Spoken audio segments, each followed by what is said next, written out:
Bismillahirrahmanirrahim. Alhamdulillahi rabbil alamin. Alhamdulillahi hamdan yuwafi ni'amahu wa yukafi'u mazidah. Ya Rabbana lakal hamdu kama yanbaghi li jalali wajhika wa 'azimi sultanik. Allahumma salli ala nabiyyina Muhammadin wa ala alihi wa ashabihi wa man tabi'ahu bi ihsanin ila yaumiddin, amma ba'du. Kita memohon kepada Allah Subhanahu wa taala, Allahumma inna nas'aluka ilman nafi'a wa rizqan thayyiba wa amalan mutaqabbala. Para akhwat dan ummahat yang Allah rahmati, telah sampai kita pada pembahasan pembatal-pembatal salat disebutkan oleh sang penulis kitab Ar-Risalah Al-Jami'ah yang bernama Al-Habib Ahmad bin Zain Al-Habashi rahimahullah ta'ala, wafat tahun 1144 Hijriah. Pembatal-pembatal salat: wa yubtilus salata al-kalamu amdan walau biharfaini aw nasiyan in kathur. Kita ulang sedikit, ini sudah pernah kita ambil minggu kemarin, bahwasanya di antara pembatal salat pertama adalah berbicara dengan sengaja, pembicaraan-pembicaraan yang bukan dari salat, yang bukan dari bacaan-bacaan zikir maupun doa-doa ya salat. Kemudian sempat kita singgung bahwasanya ada beberapa keadaan seandainya seseorang ketika sholat berbicara tapi karena lupa, maka itu dimaafkan kalau jumlah kata yang diucapkan itu tidak lebih dari 6 kata. Tapi kalau sengaja berapapun jumlah katanya maka itu batal. Kalau lupa ini tidak apa-apa, tidak bermasalah, tidak membatalkan sholat selama jumlah katanya tidak lebih dari 6. Kemudian yang kedua, pembatal salat yang kedua adalah banyak gerakan. Gerakan-gerakan yang bukan dari gerakan salat. Melangkah, berjalan, meninju, lompat-lompat misalnya. Maka ini membatalkan salat. Kalau jumlah gerakannya itu 3, misalkan melangkah 3 kali langkah, kemudian gerakannya itu dilakukan secara berturut-turut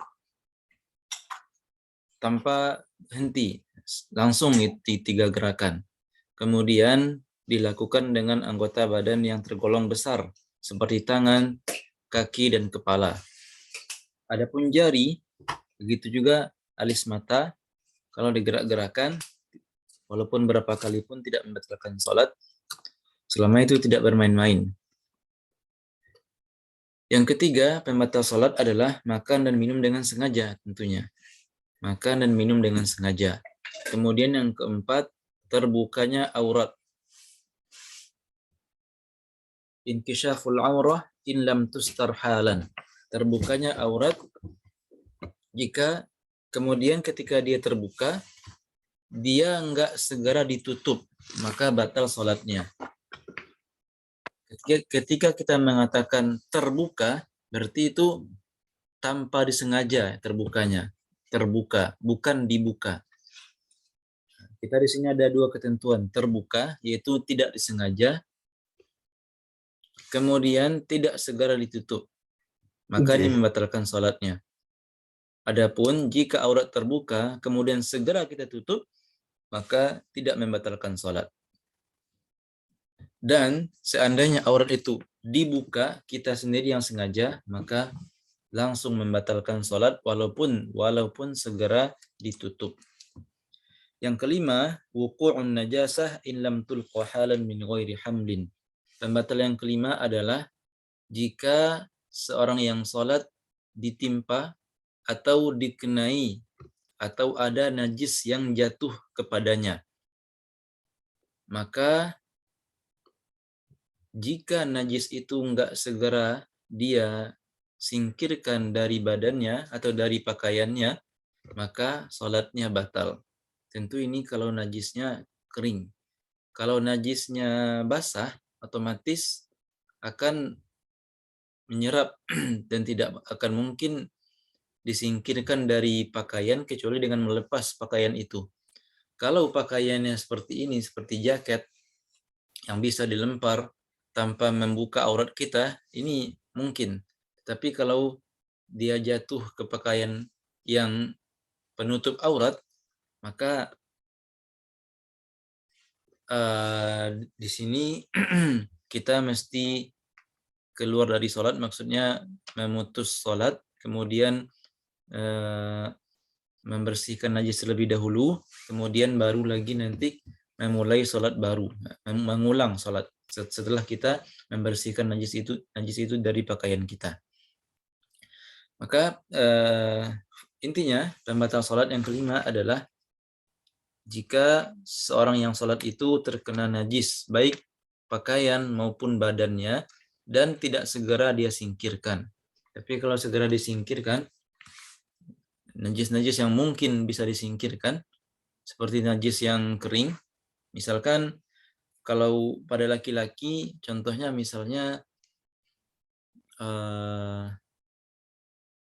permisalan saja, ada burung yang buang kotoran di peci, maka ini bisa dilepaskan langsung, atau di jaket, ini bisa dilepaskan langsung. Tapi kalau najisnya sifatnya tidak bisa disingkirkan, maka kita keluar dari sholat, otomatis dia batal, kemudian kita bersihkan najis itu, kemudian kita mengulang lagi sholat dari gerakan yang baru, dari takbiratul ihram. Allahu a'lam. Kemudian, akhwat dan ummahat sekalian yang Allah rahmati, terakhir dalam kitab ini adalah pembatal salat itu adalah sabqul imami bi ruknaini fi'liyaini wa kadza takhallufu bihima bi ghairi udhrin. Membatalkan salat ini ketika kita salat berjamaah, mendahului imam atau terlambat dari imam sebanyak 2 rukun, maka salat makmum akan batal. Kita ambil satu persatu. Mendahului imam sebanyak 2 rukun, maka salat makmum akan batal. Apa itu gambarannya? Gambarannya adalah ada imam dan makmum salat berjamaah. Mereka berdua awalnya sama-sama berdiri. Sama-sama berdiri membaca Al-Fatihah. Sama-sama berdiri membaca Al-Fatihah. Kemudian ini permisalannya, seandainya ada seperti ini. Imam dan makmum sama-sama berdiri sekarang membaca Al-Fatihah. Tiba-tiba si makmum mendahului imam, rukuk dia sendiri terlebih dahulu. Rukuk dia sendiri sedangkan imam masih berdiri. Kemudian seperti apa ya contohnya? Rukuk si makmumnya. Kemudian setelah rukuk si makmum i'tidal lagi. Habis itu makmum sujud sendiri. Sedangkan imam masih berdiri membaca Al-Fatihah seperti yang terlihat di layar. Maka dengan ini kita katakan makmum telah mendahului imam sebanyak 2 rukun. Apa itu 2 rukunnya? Rukuk sama i'tidal. Kita ulangi, ada imam dan makmum, awalnya mereka berdua sama-sama membaca Al-Fatihah. Kemudian berdiri membaca Al-Fatihah. Kemudian si makmum rukuk dia sendiri. Imam masih berdiri membaca Al-Fatihah. Makmum i'tidal. Imam masih berdiri membaca Al-Fatihah. Makmum bergerak menuju sujud. Imam masih berdiri membaca Al-Fatihah. Maka ketika itu batallah salat si makmum. Karena ini jarak antara makmum dan imam sekarang sudah 2 rukun, sudah 2 rukun, yaitu rukuk dan i'tidal. Adapun mendahului imam sebanyak 1 rukun, kita andai jika ini terjadi, misalkan imam masih berdiri, kemudian makmum udah rukuk duluan. Nah, maka ini tidak membatalkan sholat, tetapi ini perbuatan yang haram, tidak boleh dilakukan, harusnya tidak boleh dilakukan, haram bagi makmum untuk melakukan itu. Nah, ini gambaran mendahului imam. Begitupun tertinggal dari imam. Tertinggal dari imam sebanyak 2 rukun. 2 rukun fi'liyah tentunya.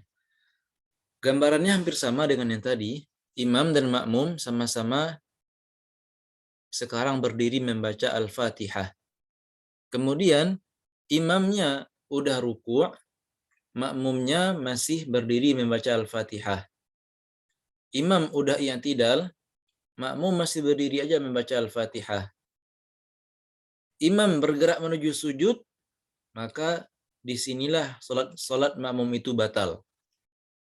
Karena dia sudah tertinggal 2 rukun, berjarak 2 rukun dari imam. Makmumnya masih berdiri aja membaca Al-Fatihah tanpa uzur. Nah, maka di sini salat makmum jadi batal. Imam, makmum sama-sama berdiri baca Al-Fatihah. Imam udah ruku', makmum masih berdiri juga. Imam i'tidal, makmum masih berdiri baca Al-Fatihah juga. Nah, ketika pergerakan menuju sujud imam ini, ketika imam bergerak menuju sujud, makmum masih berdiri juga, maka ketika itu batallah salat si makmum. Tapi kalau ketinggalan 1 rukun, makmum dan imam udah ruku', sedangkan makmum masih berdiri Al-Fatihah, ini masih belum membatalkan.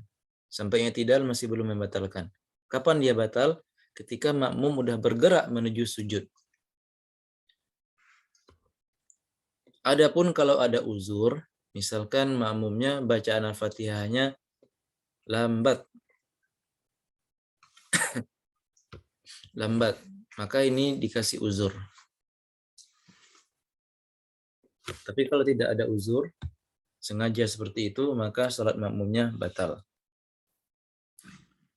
Allah Ta'ala alam. Inilah hal-hal yang membatalkan salat. Bicara dengan sengaja, banyak gerakan, makan dan minum dengan sengaja, terbukanya aurat dan enggak segera ditutup, terkena najis, kemudian mendahului atau tertinggal dari imam dengan ketentuan-ketentuannya. Al-akhwah dan ummahat yang Allah rahmati.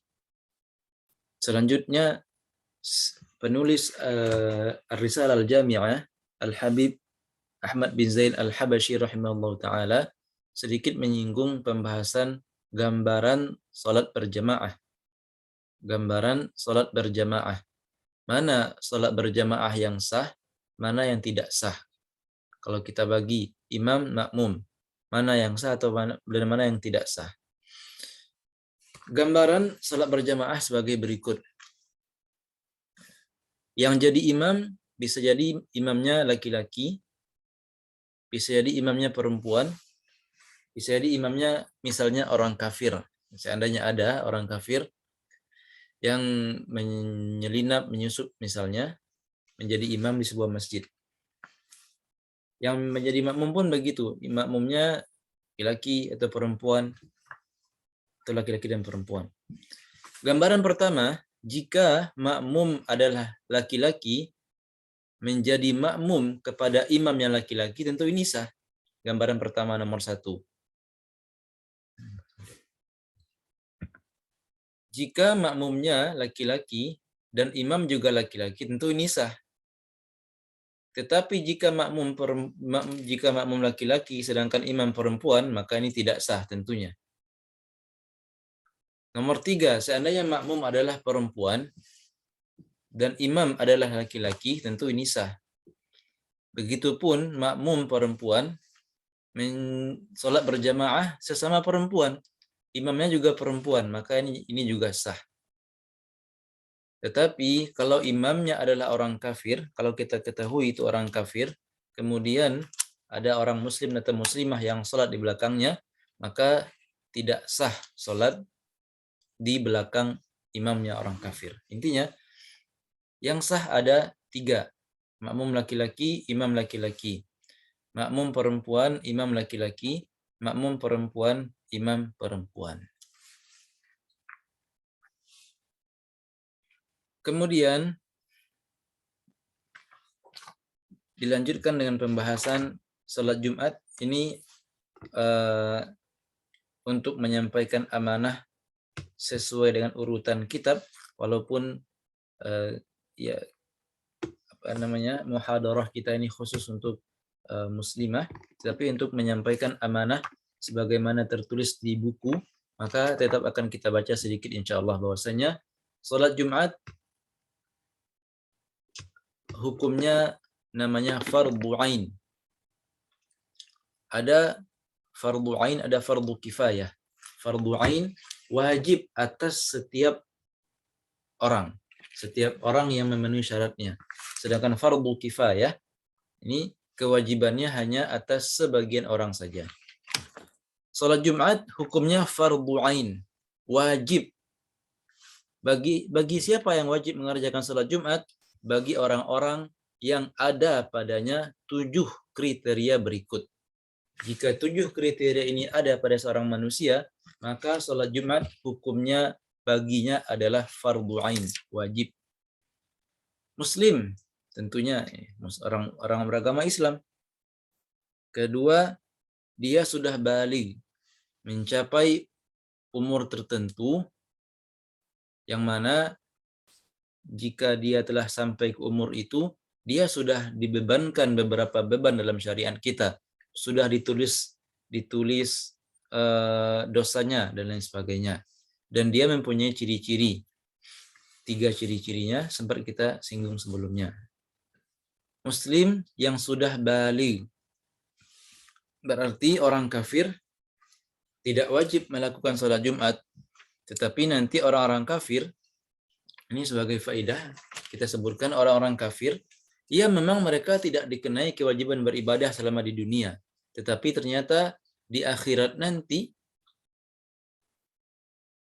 dia juga akan diazab atas peninggalan. Kenapa mereka meninggalkan ibadah-ibadah ini? Artinya, orang kafir nanti di akhirat mendapatkan azab 2 kali lebih banyak, 2 kali lipat daripada azab kita yang beragama Islam.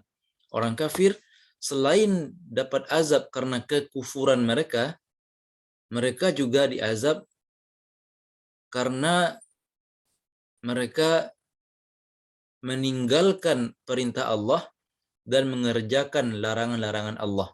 Sejatinya, ternyata dalam ilmu usul fikih, semua jenis perintah yang ditujukan kepada kita sebagai orang muslim, sejatinya hakikatnya juga ditujukan kepada orang kafir. Dan begitu pun larangan-larangan yang ditujukan kepada kita orang muslim, juga tertuju kepada orang-orang kafir.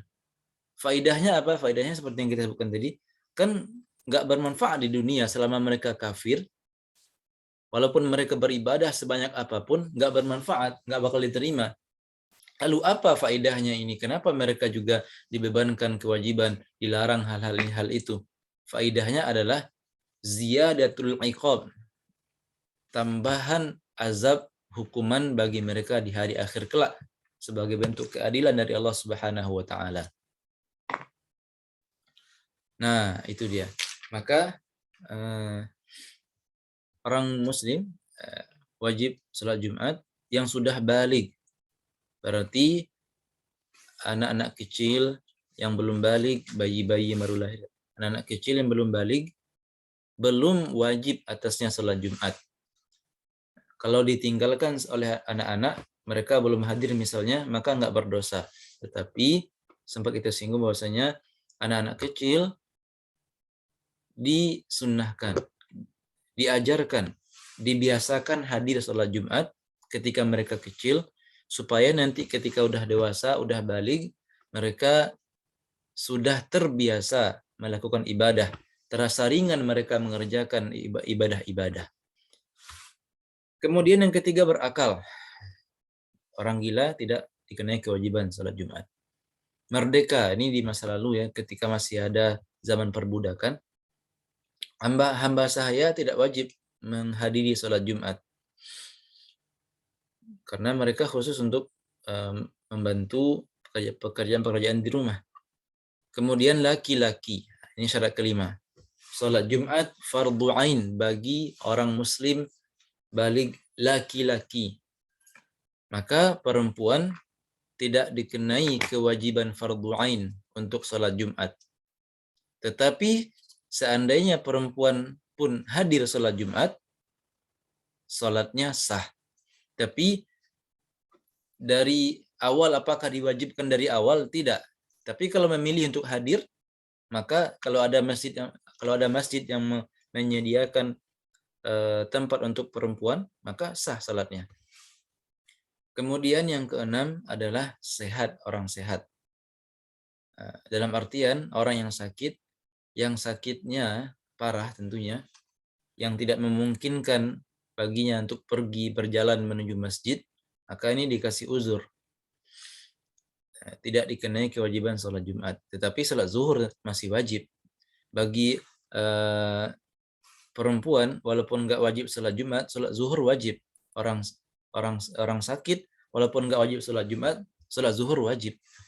Kemudian yang ketujuh adalah orangnya itu statusnya bermukim, bukan orang yang sedang melakukan perjalanan. Nah, di antara uzur dalam syariat kita adalah perjalanan atau safar. Nah, safar bisa meringankan kita untuk tidak menghadiri orang yang sedang safar, tidak dikenai kewajiban sholat Jumat, tetapi sholat zuhur masih wajib. Maka orang-orang yang sedang bermukim, yang tinggal di sebuah tempat, maka wajib atasnya menghadiri sholat Jumat. Inilah syarat-syarat wajib ini semua dinamakan dengan syarat wajib sholat Jumat. Jika 7 kriteria ini ada pada seseorang manusia, maka hukum sholat Jumat atasnya adalah fardhu ain, wajib. Kemudian sebagai amanah juga menyampaikan isi dari buku, disebutkan juga di antara kesahan sholat Jumat adalah adanya khutbah Jumat.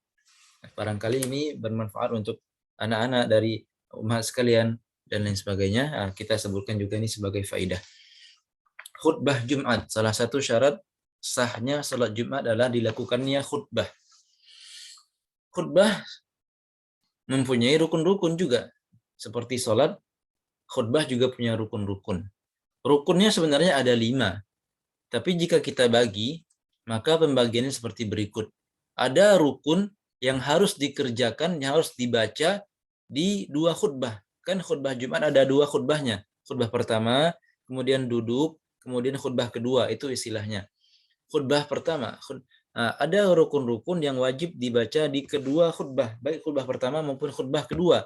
Apa itu? Pertama, memuji Allah Subhanahu wa taala, itu membaca alhamdulillah, alhamdulillahi hamdan yuwafi ni'amahu.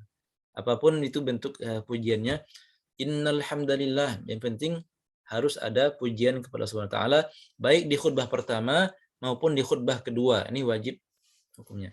Kemudian bersalawat, Allahumma salli ala Muhammad, apapun itu bentuknya, Allahumma salli ala Muhammad.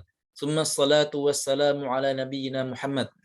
Ini harus ada dibaca pada khutbah pertama maupun khutbah kedua. Yang ketiga, wasiat taqwa. Menyuruh para hadirin untuk taat kepada Allah Subhanahu wa taala, melarang mereka dari bermaksiat. Maka ini mesti dibaca di kedua-dua khutbah. Kemudian ada rukun yang boleh dibaca di salah satu khutbah. Khutbah pertama boleh, khutbah kedua juga boleh. Apa itu? Membaca paling kurang 1 ayat dari Al-Quran. Dan ayatnya mesti sempurna. Tidak cukup sebagiannya saja. Dan juga ayatnya mesti ada maknanya. Tidak cukup Toha. Ayatnya sempurna dan ada makna yang terkandung. Nah, ini boleh dibaca di salah satu khutbah.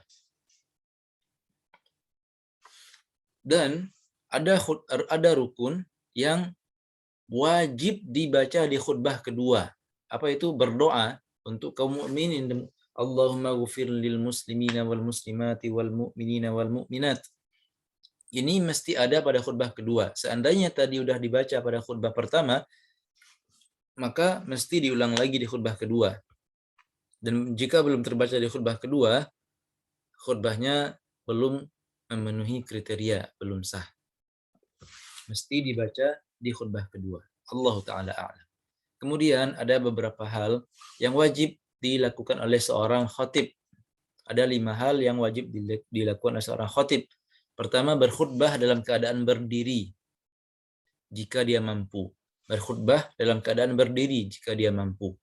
Kemudian ketika khutbah hendaknya dia harus dalam keadaan suci, baik dari hadas maupun dari najis. Dia sudah berwudu. Kalau dia junub tadi dia sudah mandi besar. Kemudian tidak ada najis di pakaian di tempat berdirinya. Maka dia harus suci dari hadas dan dari najis.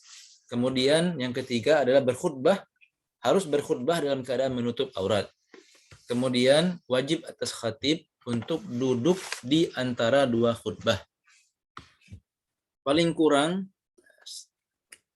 sekadar membaca subhanallah, subhanallah.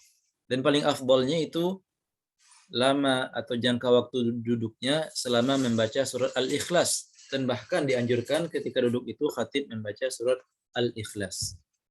Kemudian berkelanjutan, maksudnya antara khutbah pertama dan khutbah kedua ini berkelanjutan. Tidak duduk antara 2 khutbahnya enggak terlalu panjang. Kemudian antara rukun-rukun tadi, hamdalah, salawat, ya, berkelanjutan. Maksud berkelanjutan itu jangan sampai diam terlalu lama. Alhamdulillah, kemudian diam 10 menit. Allahumma sholli ala Muhammad. Nah, mesti berkelanjutan. Baik antar rukun maupun antara khutbah pertama maupun khutbah kedua. Begitupun antara khutbah dengan sholat. Segera turun dari mimbar, iqamah, kemudian langsung sholat. Tapi kalau main-main pula dulu habis khutbah baru sholat, nah ini akan memutus rangkaian sholat Jumat. Nah ini dia hal-hal yang berhubungan dengan sholat Jumat.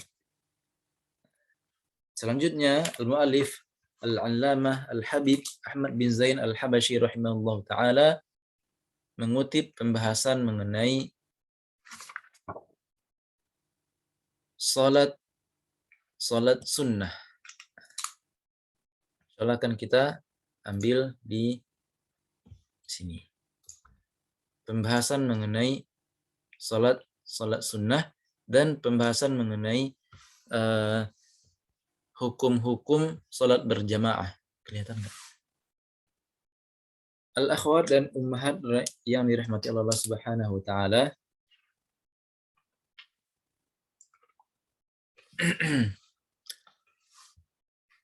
Sebagai pelengkap bab salat kita tambahkan pembahasan-pembahasan berikut yang juga ditambahkan oleh penulis sendiri dalam kitabnya. Beliau mengatakan wa salatul jama'ati wa salatul janazati fardu kifayatin. Kita rincikan pembahasannya sebagai berikut. Ketika salat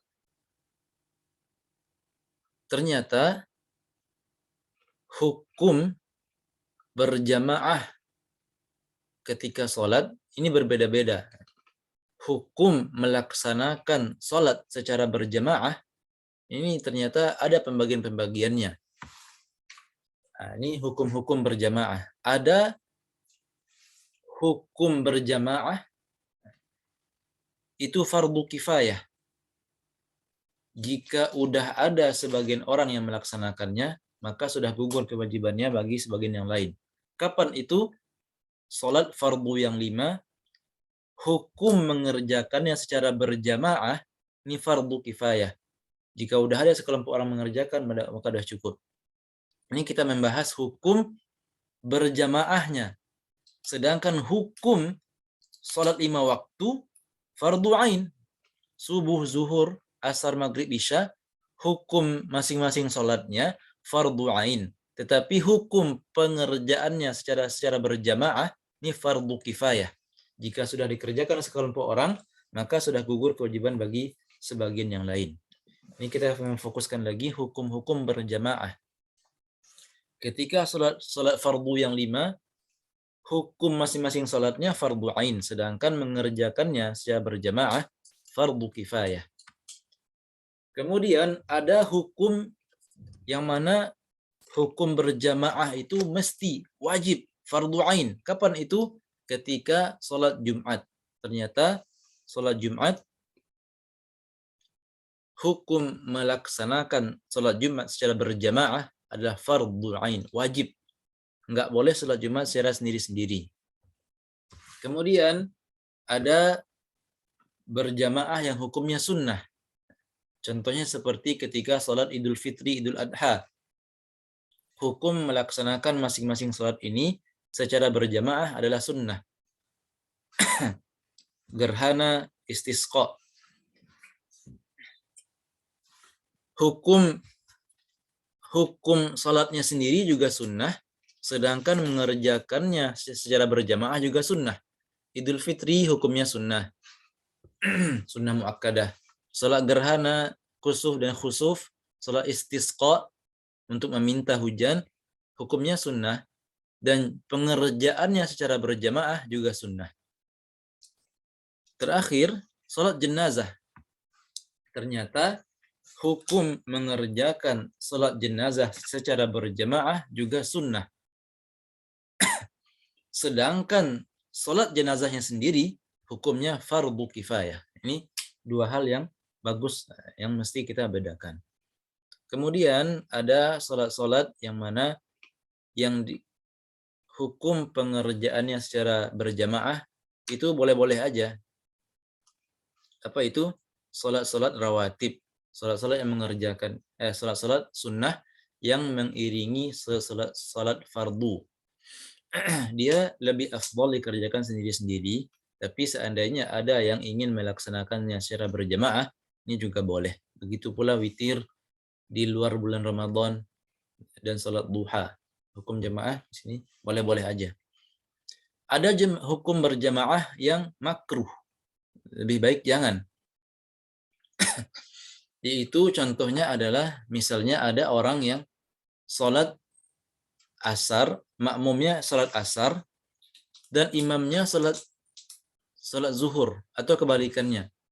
Makmumnya salat zuhur karena tadi mungkin qadha, dia mengqadha, tadi dia belum salat zuhur, ketiduran, kemudian datang ke masjid, orang udah salat asar, maka dia ingin ikut berjamaah bersama orang-orang itu, maka ini otomatis akan beda niat. Makmum niatnya salat zuhur, imam niatnya salat asar, maka hukumnya sah, boleh saja. Tapi mazhab Syafi'i mengatakan ini makruh. Tapi hukumnya sah. Begitu juga mungkin barangkali ada orang salat subuh ketiduran, salat subuh akhirnya di waktu zuhur. Akhirnya ketika datang ke masjid, dia mendapati orang salat zuhur misalnya. Maka dia ikut. Si makmum berniat salat subuh, imam salat zuhur. Hukumnya sah juga. Tapi ini makruh. Nah, nanti setelah tasyahud awal, dia langsung salam aja. Dan begitu pun salat seterusnya.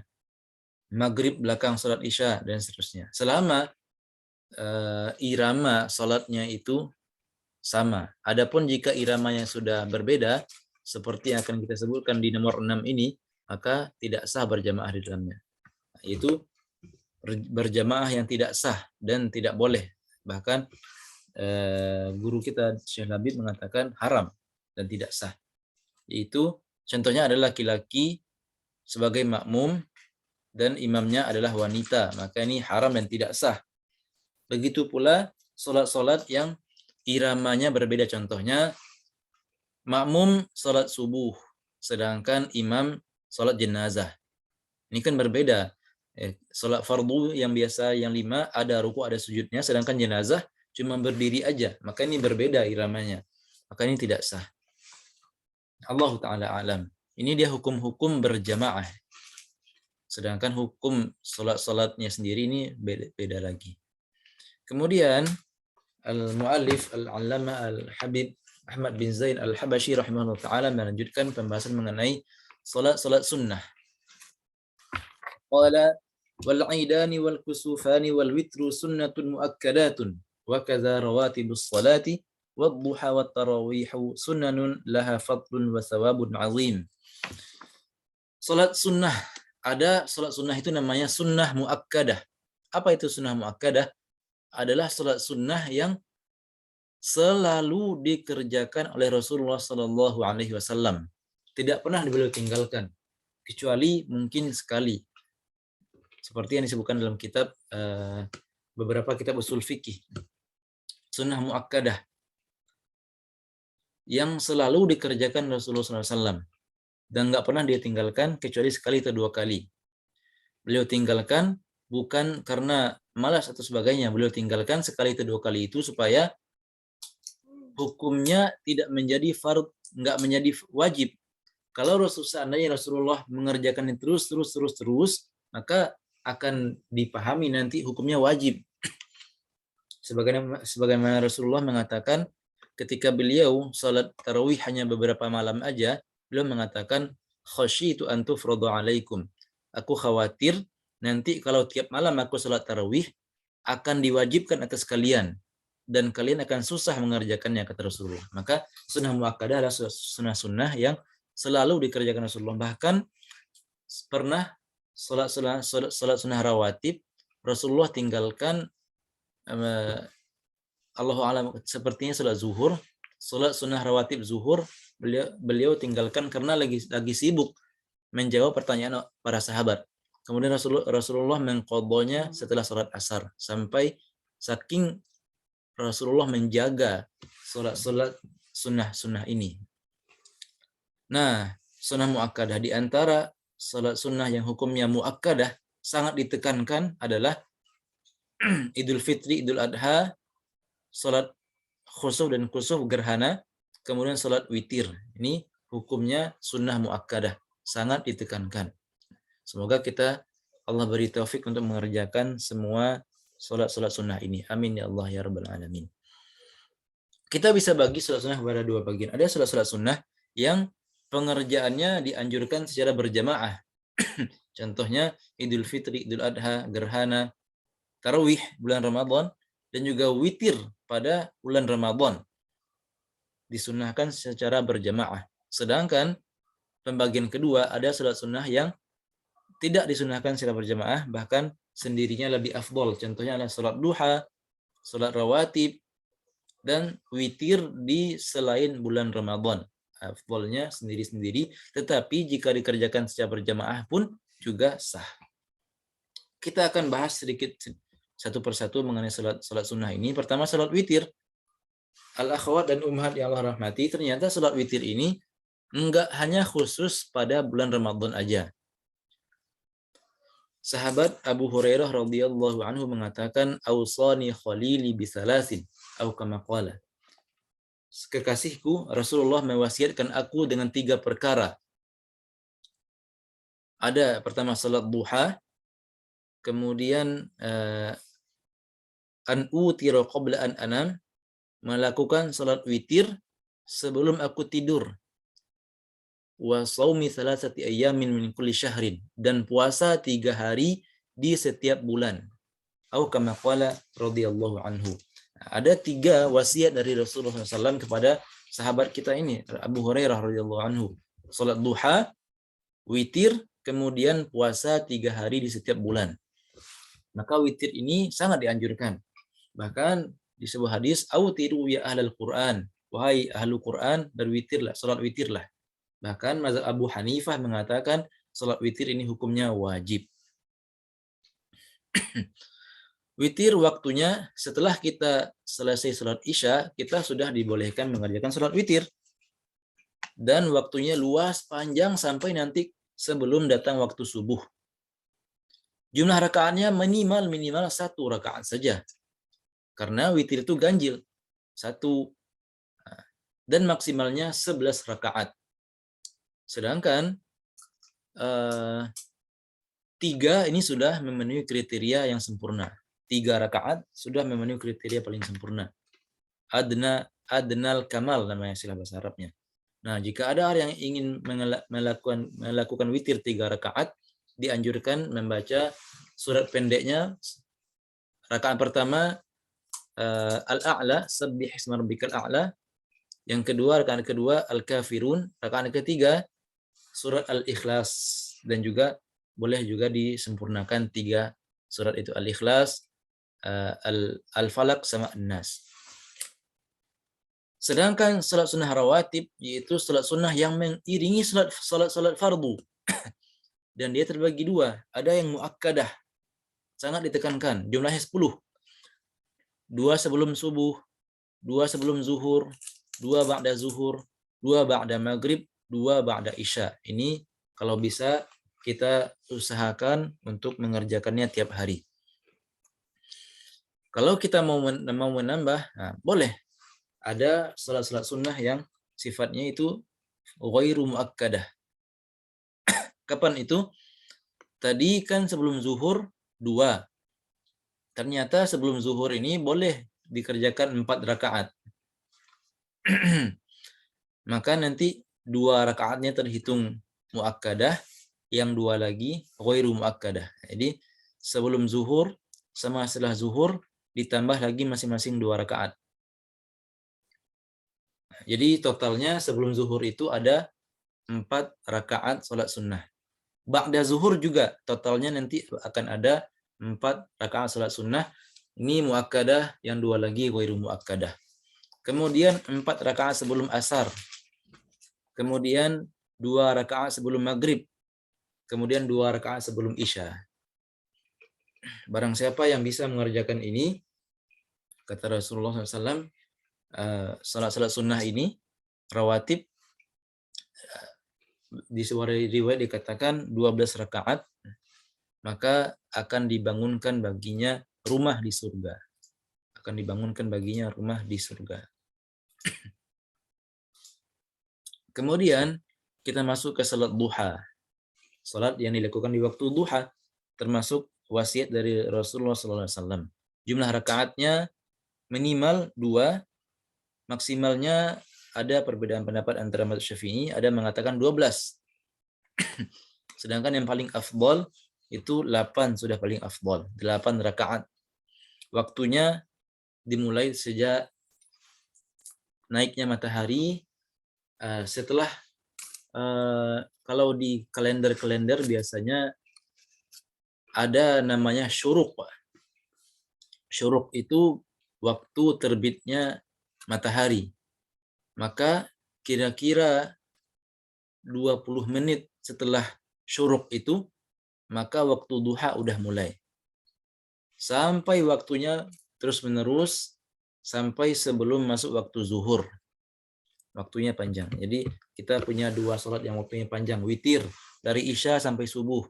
Duha dari 20 menit kira-kira setelah syuruk, setelah terbit matahari sampai sebelum waktu zuhur, ini waktu sholat duha.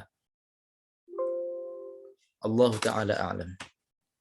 Semoga Allah Subhanahu Wa Ta'ala memberi kita taufik untuk mengerjakan sunnah-sunnah ini sebagai pelengkap bagi kita di akhirat nanti, melengkapi, menyempurnakan salat fardu, dan juga ini wasilah bagi kita mendekatkan diri kepada Allah. Tidaklah Allah sukai, tidak ada cara yang Allah sukai untuk mendekatkan diri kepadanya kecuali salat fardu. Ini yang paling Allah cintai. Kita kerjakan yang wajib-wajib. Kemudian setelah itu salat sunnah.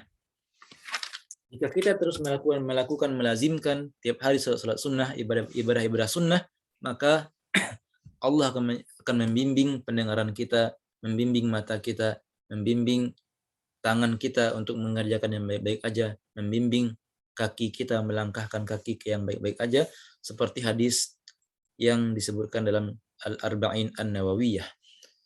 Barakallahu fikum, wallahu ta'ala a'lam.